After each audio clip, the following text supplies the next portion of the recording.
capítulo 17.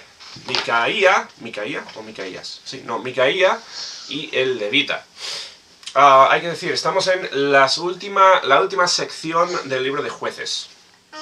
Estos últimos 5 capítulos, a veces se dice son como historias diversas o historias variadas para demostrar el corazón de la gente en los tiempos de los jueces. No hablan de jueces ya, aunque está en el libro de los jueces. Esto habla más de personas y a veces grupos grandes de personas. Historias de los tiempos de los jueces, se podría decir. Y son algunos bastante tristes. Pero hoy vamos a estar viendo eso, Micaía y el levita. Historia curiosa, muy rara. Vamos a ver. Vamos a empezar orando y después empezamos con el versículo 1 de Jueces 17. Nuestro Padre, te damos gracias por el tiempo, gracias por este rato que podemos pasar en tu palabra. Pido que sea de bendición, de utilidad a cada uno. Pido que me ayudes a mí a hablar claramente. Y te lo pedimos en el nombre del Señor Jesús. Amén. Bueno, versículo 1 dice: hubo un hombre del monte. Hubo un hombre del monte de Efraín que se llama Micaía, que de hecho tenemos aquí. Y Efraín es la tribu de aquí, más o menos en el medio. Hemos estado estas últimas semanas en esta región con Sansón, un poco más al sur. Filisteos están aquí abajo, bueno. No sabemos dónde en Efraín ocurre esta historia. Simplemente nos dice, Micaía es de la tribu de Efraín. Y dice, el cual, esto lo voy a quitar, que el mapa no lo necesitamos mucho esta vez. Este hombre, Micaía, dijo a su madre, los 100.000 siclos de plata que te fueron hurtados, acerca de los cuales maldijiste y de los cuales me hablaste, he aquí el dinero está en mi poder, yo lo tomé. Entonces la madre dijo, bendito seas de Jehová, hijo mío. Dije al principio, ¿no? Estas historias sirven para demostrarnos cómo pensaba la gente. Son historias diversas de los tiempos de los jueces. Y realmente son historias que nos cuentan lo mal espiritualmente que está el pueblo. Aquí, o sea, no tenemos más contexto a la historia que esto, ¿no? Este hombre, Micaías, su madre tenía una suma, y es una suma enorme. 1.100 ciclos de plata, que no estuve mirando para hacer la conversión. Son seguramente muchos kilos, no sé, alrededor de 15 kilos o algo así. Es que es difícil hacer las conversiones en estos tiempos, pero bastante plata y con un valor grande. Un poco más adelante vamos a ver que a otro personaje en esta historia se le ofrece 100 ciclos de plata anualmente como salario. O sea, que esto era enorme. Sí, o sea, esto es bastante. Creo que 100. No. Igual es 10. Ahora, déjame ver. Un poquito más abajo. No, el versículo 10. 10 ciclos de plata es salario de un año. O sea, hablamos aquí de 110 años de salario. Suponiendo que ese era un salario normal. Es mucho, en todo caso. Bien, mucha plata. Plata literal. Ahora es curioso,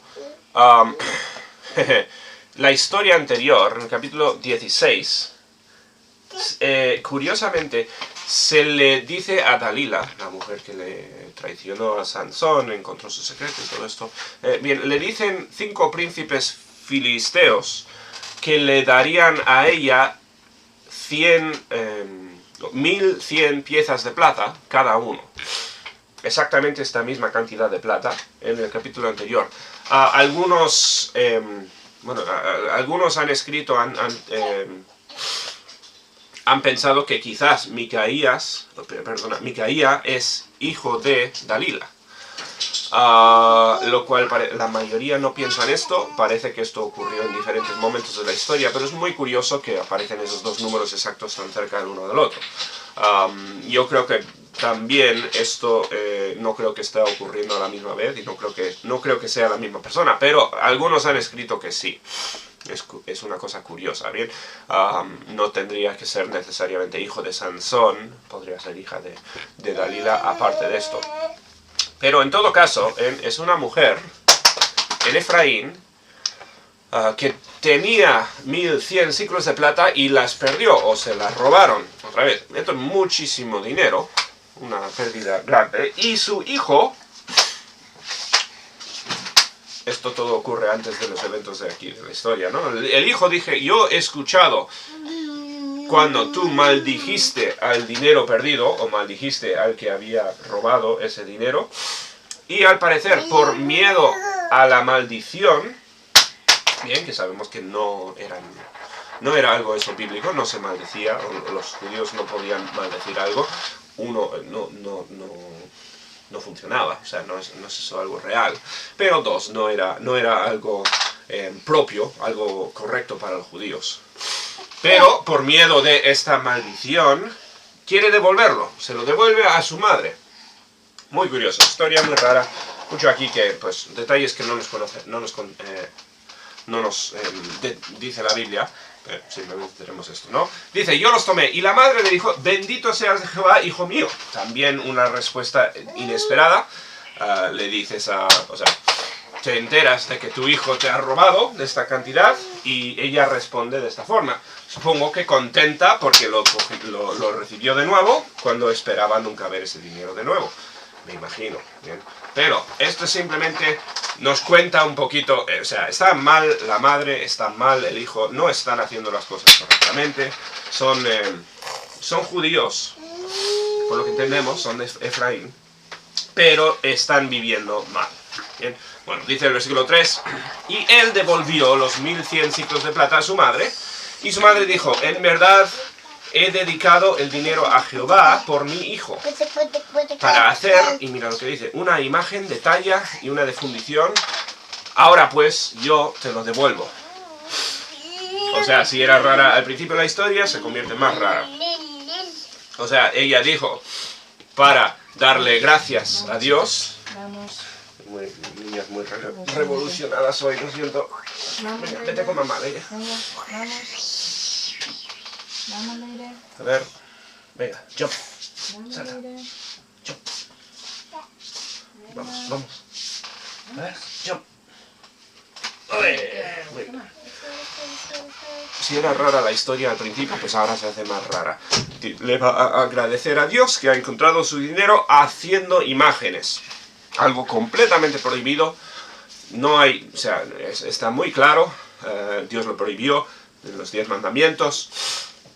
Algo que no se debía hacer, pero algo que es súper común en todas las culturas alrededor de los judíos. O sea, las imágenes era cómo interactuaban ellos con sus dioses, algo súper común, y a pesar de que estaba prohibido, la gente adoptaba estas costumbres prohibidas de las naciones alrededor, y vemos que en este caso la madre de Micaía también lo hace, ¿no? Dice, quiere hacer una imagen fundida de un poco de la plata, y dice, entonces te devuelvo algo de esta plata, y dice, más él devolvió él devolvió el dinero a su madre, y tomó su madre 200 ciclos de plata, una quinta parte más o menos de la plata que tenía, lo dio al fundidor, quien hizo de ellos una imagen de talla y una de fundición, la cual fue puesta en la casa de Micaía. No sé mucho detalle en cuanto a lo que son estas. Son terafines, o sea, dioses falsos. Son imágenes para adorar, con ese sentido. Muchas de las imágenes de los dioses que se hacían en estos tiempos eran relacionados con la sexualidad, la fertilidad. En muchos casos estos eran cosas feas que se hacían. Ella supuestamente lo está haciendo para Dios, pero cogiendo de las costumbres paganas de su alrededor. Así que de una forma u otra hace ídolos. Si os acordáis la historia de Raquel, la madre de José, Raquel, la esposa favorita de Jacob, ella huyó y también robó los ídolos o los terafines de la casa de su padre, se los llevó. Tendrían valor valor en dinero y quizás también valor pues, emocional para ella. Pero esto era muy típico y como digo, prohibido. Bueno, este hombre Micaía tuvo casa de dioses, e hizo efod y terafines y consagró a uno de sus hijos para que fuera su sacerdote. Entonces, básicamente, lo que tenemos aquí es una persona que está en nombre adorando a Jehová, sigue siendo judío, sigue diciendo que adora a Jehová, pero lo está haciendo de una forma descaradamente mala. Está pecando, está haciéndolo mal, o sea, no está siguiendo para nada las pautas de las normas de Dios en cuanto a cómo se le adora. Está cogiendo las costumbres falsas, está demostrando el pecado del pueblo de Israel en estos tiempos. Y estamos hablando de algo súper serio. Bien, esto es simplemente para describir las costumbres en este tiempo. Bien, los judíos fracasaron tremendamente en estos tiempos. Bien, hicieron lo malo. Habrían, como siempre, gente que hacía el bien y gente que hacía el mal, pero muchos que hacían mucho mal. Versículo 6 dice: en aquellos días no había rey en Israel, cada uno hacía lo que bien le parecía. Esta frase la vamos a ver en casi todos los últimos capítulos del libro, que no había rey en Israel. Esto escrito, no sabemos el autor de Josué, se habla quizás de Samuel o algo así que vino después, pero no se sabe quién escribió esto, ¿no? Pero se escribió seguramente después en la época de los reyes y se está mirando atrás hablando de que no hay rey en Israel en estos tiempos. Ahora, es una frase rara porque Dios nunca había hablado de rey con los judíos. Nunca aparece esto en la ley de Moisés. Ellos no necesitaban rey, bien, vivían en una teocracia. Tenían puestos en marcha un sistema de liderazgo. Estaban los sacerdotes y los levitas, y la tribu de Leví, bien, que eran los líderes del pueblo, los líderes espirituales, y ellos tenían que ser lo que reemplazaría a un rey. Bien, en cuanto a la función de poner leyes y orden. Cada tribu era su propia tribu, debía de actuar por su cuenta, tenía que tomar terreno por su cuenta, luchar con la ayuda de Dios, con los milagros que Dios hacía por su obediencia, y tenía cada tribu que tomar su propia tierra y ser su propia tribu. Bien. Pero lo que hemos visto ya a lo largo de todo el libro de Josué o Jueces es que no lo hacían, fracasaban y pecaban. Bien, por pecar no eran capaces de echar fuera a los habitantes de la tierra, terminaban quedándose con menos o siendo hechos esclavos, necesitando los jueces. Todo el libro de Jueces nos cuenta esto, ¿no? Vemos el fracaso sistemático de tantas partes de Israel que no podían o decidieron no obedecer a Dios. Entonces nos dice, no había rey, o sea, estamos en la época donde cada tribu es su propia tribu, y cada uno hacía lo que bien le parecía. ¿Bien? Y esto, quizás, o sea, fuera de la iglesia, suena bueno, suena como algo, suena como una buena meta. Pues bíblicamente esto es literalmente lo peor que puede ser. Bien, esto no es algo bueno. Y vamos a ver aquí que Micaías está haciendo lo que le parece bien en todos estos pasos. Pero ¿qué pasa? No está haciendo el bien, está pecando, está haciendo absolutamente fatal. Aunque le parezca bien, está intentando servir a Dios de su propia forma y de paso está pecando, desobedeciendo. Y esto es lo que vamos a ver, como digo, en estos últimos capítulos del libro de Jueces. Versículo 7 dice, y había un joven de Belén de Judá. Este es Belén donde nació Jesús, bien, mismo Belén. Tenemos aquí el mapa, Belén, aquí abajo. Bien, no lejos de Efraín. Dice, había un joven de Belén de Judá. Ay, se me olvidó abrir aquí. Ahí tenemos a Belén. Bien. De la tribu de Judá. Y él era levita y forastero. Ahora, esto es raro porque los levitas... Esto lo vamos a hacer un poquito más grande, bien. Los levitas tenían establecidas ciudades... Y ahora se me va. No sé si eran 40 ciudades en toda Israel, donde tenían que vivir los levitas y liderar. O sea, esto eran las sedes de justicia para el pueblo de Israel. Y este no está en una de las ciudades de los levitas. Según sabemos, nunca se terminaron estableciendo todas esas ciudades como Dios había mandado. Aquí. No se habla mucho de estas ciudades y yo creo que es probable que al fracasar y no tomar el territorio que tenían que tomar, tampoco se habrán formado muchas de estas ciudades como Dios había mandado. Bien, o sea, el pueblo no hizo lo que Dios había hecho. Terminaron siendo muchos forasteros haciendo su propia cuenta, y este también, el levita, es forastero, o sea, no tiene casa. Termina siendo, pues, vagando.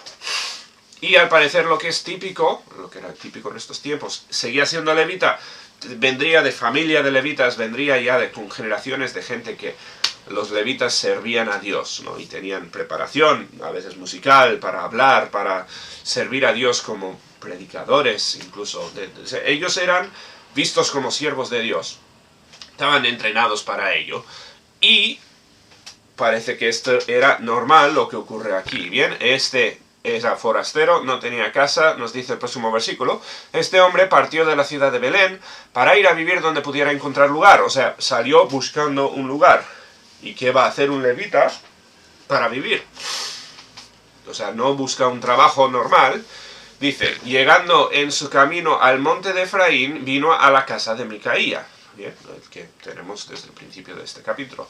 Y Micaía le dijo, ¿de dónde vienes? Y el levita le respondió, soy de Belén de Judá, y voy a vivir donde pueda encontrar lugar. O sea, estoy sin casa, estoy buscando dónde vivir. Y ahora vamos a contar, pues ahora vemos lo que era típico. Entonces Micaía le dijo, quédate en mi casa y serás para mí, mira qué curioso, ¿no? Padre y sacerdote a un desconocido, uno que simplemente apareció, ¿no? Y yo te daré 10 ciclos de plata por año, lo que dije antes. O sea, te voy a pagar, vas a ser como un empleado mío, vas a tener tu sueldo, pero vas a ser mi sacerdote personal.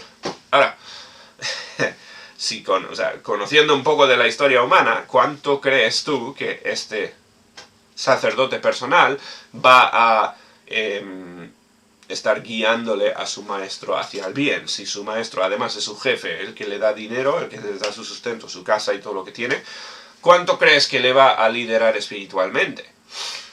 Ya conociendo un poco de la naturaleza humana, pues obviamente no, esto es una farsa, esto es una tontería, para que el hombre Micaía tenga el aspecto de ser espiritual, el aspecto de hacer las cosas bien. Pero simplemente se está comprando un levita para aparentar bien, o sea, para ser su sacerdote propio. Así no funcionaban las cosas, bien. Los sacerdotes eran los intermediarios entre el pueblo y Dios, pero no, el trabajo del sacerdote no era venir al hombre y hacer lo que quería el hombre para que Dios le viera bien. El sacerdote le guiaba al hombre a Dios, no al revés. O sea, no es que el hombre podía hacer lo que quería y con un sacerdote Dios le iba a ver bien, es al revés, ¿no? La persona tenía que hacer lo que Dios mandaba, cumpliendo los sacrificios, cumpliendo las leyes de Moisés, cumpliendo las leyes ceremoniales, para estar cerca de Dios. Y los sacerdotes guiaban, eran intermediarios en esto. Bueno, esto está ocurriendo al revés, ¿no? Él le dice, yo te daré donde vivir y además el sueldo de 10.000 ciclos de plata. Y el levita se quedó. Bien, y como digo, esto entendemos que fue pues bastante típico. Un predicador, un guía espiritual propio a salario. Agradó pues al levita morar con aquel hombre y fue para él como uno de sus hijos. Se hizo parte de la casa, se hicieron, pues, o sea, fue una persona cercana a esta familia. Otra vez, no, o sea, os aseguro que no fue un líder espiritual diciéndole esto es lo que Dios manda y esto es lo que tienes que hacer, empezando con eliminar los ídolos. Obviamente no, bien, obviamente esto es una farsa. Como dice el versículo 6, estas personas haciendo lo que les parece bien en sus ojos, lo que ellos establecen como bien, no lo que le ha dicho Dios. 12. Y Micaía consagró al levita Está llena de cosas súper curiosas la historia, ¿no? Pero consagrar es la idea de separar, apartar del mal, apartar para algo específico. Y no puede... O sea, ya hemos establecido el carácter de Micaías. Es un ladrón y es un idólatra. Bien, y está queriendo, y además ahora comprarse un levita personal. Este hombre no puede consagrar a nada. Él tiene que consagrarse a sí mismo. O sea, él es el que necesita consagración. Pero Micaías consagra al levita. Esto sería seguramente un ritual para que parezca todo oficial, que parezca todo, pues vamos a hacer las cosas espirituales aquí. Bien, es súper común que las personas hagan cosas para parecer espirituales ante los demás. Hoy en día igual no es tan beneficioso ser visto como espiritual en nuestra cultura, pero a lo largo de los años, pues para ser vistos como buenos, haces cosas para parecer una persona espiritual. Aquel joven servía de sacerdote y permaneció en casa de Micaía, y Micaía dijo: ahora sé que Jehová me prosperará, porque tengo un levita por sacerdote. O sea, nos lo cuenta en más claro imposible, ¿no? ¿Cuál es la motivación de Micaías en todo esto? Pues quiere que Dios le prospere.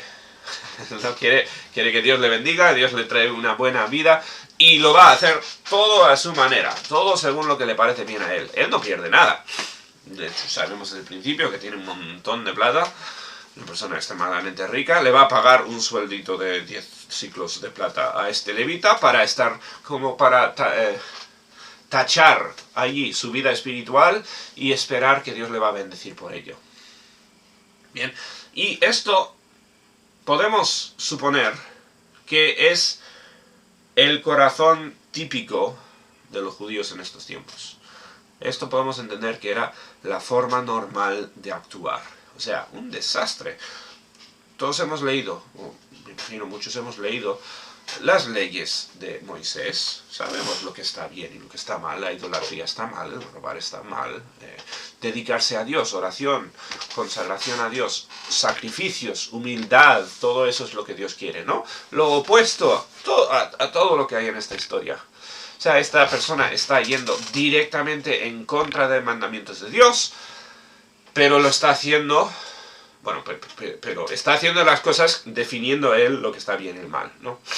Queriendo aparentar religioso y pensando incluso, autoengañado, pensando que Dios le va a prosperar, pues porque tiene a salario un levita. Bien, tantas personas hoy, no quiero convertirlo... No quiero ser demasiado duro, pero tantas personas piensan que pueden comprarle a Dios con un poquito de obediencia, un poquito de ir a la iglesia, un poquito de compromiso, tener cuidado con esto, y esta idea de con un poquito de esfuerzo puedes comprar de una forma a Dios y recibir a cambio una vida próspera. Y esto es pues casi palabra por palabra lo que escuchas en lo que se enseña en las iglesias enseñantes de esto del evangelio de la prosperidad, ¿no? Dale a Dios un poquito de tu dinero y Él te va a bendecir, te va a multiplicar por 10 ese dinero, o yo qué sé. Es tan típico en el corazón humano, pues decir, a ver cómo puedo dar un esfuerzo mínimo o un sacrificio mínimo y recibir a cambio todos los beneficios que Dios promete a los que le obedecen. No funciona así. Uno, eres equivocado si piensas que servir a Dios te va a traer beneficio, porque no lo promete la Biblia. Habla la Biblia de bendición, pero no de lo que se suele hablar en estas cosas para intentar ganar a la gente para seguir a este evangelio o algo así, ¿no? O sea, Dios no suele prosperar económicamente a los cristianos, no es lo típico por lo menos. Pero tanta gente pues lo desea y lo va a intentar, y Micaía pues es un ejemplo perfecto de esto. Bien, esta historia continuará. Esto es el final del capítulo 17. En el 18 continuamos con estas mismas dos personas y se avanza la historia, pero ahí vamos a dejar por hoy. Vemos muy claramente la condición del corazón humano en los tiempos de los jueces. Bien, son un desastre. Son siervos de Dios, siguen siendo el pueblo de Dios en nombre, adoran a Jehová a su manera, pero son desobedientes, son pues súper problemáticos. Todo lo que lees en este capítulo es raro, es extraño, es completamente ajeno a los mandamientos de Dios. Y al parecer es tan común que piensa que lo está haciendo bien, ¿no? Y Micaías, pues al parecer piensa que sí, Dios le va a prosperar. En fin, eso es la condición en la cual encontramos ahora a los judíos. Bien, dijo el versículo 6, en estos tiempos no había rey. Cuando llegamos más adelante en 1 Samuel, cuando se establece un rey y todo eso, vemos que Dios estaba enfadadísimo de que quisieran un rey, porque dijo, Dios tenía que tomar el lugar Dios tenía que servir en vez de un rey. Los mandamientos de Dios daban provisión, ellos explicaban todo lo que necesitaba el pueblo para prosperar como pueblo. Y la gente no quería eso, otra vez porque querían ser como las naciones alrededor. Tenían sus reyes, tenían a sus personas carismáticas que podían liderar pues con su fuerza de carácter. Y en este caso pues vemos también una dejadez espiritual tremenda. Bien, ahí lo vamos a dejar. Terminamos por aquí la historia. Lo dejamos cortado por la mitad porque continuaremos con estos personajes un poco más adelante, pero ahí termina el capítulo. Ahí lo vamos a dejar por hoy.